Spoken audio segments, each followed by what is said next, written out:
இல்லம்மா, நான் அர்ஜென்டா டெல்லி கிளம்புறேன். டெல்லிக்கா? கம்பெனி வேலை, போய் தான் ஆகணும்.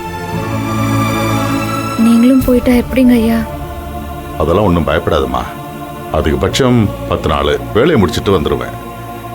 இதுக்கு இடையில உங்ககிட்ட போன் பண்ணி பேசத்தானே போறேன். இருந்தாலும் நீங்க இருந்தா ஒரு நம்பிக்கை, தைரியம். அதுவும் இல்லாம சூர்யா சருக்கு வேற இப்படி ஆயிடுச்சு. இந்த நேரத்துல எனக்கு எல்லாமே புரியுதுமா. ஆனா வேற வழி இல்லை, அதான் போறேன். சூர்யாவுக்கு இப்ப உடம்புக்கு முடியலங்கிறது ஒரு பக்கம். அவனை எப்படியும் நீ நல்லபடியா பார்த்துப்ப. அதை பத்தின எனக்கு ஒன்றும் கவலை இல்லை.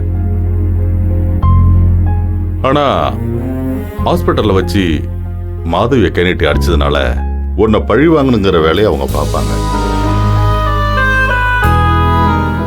இந்த நேரத்தில் உன்னை தனியா விட்டுட்டு போறேன்.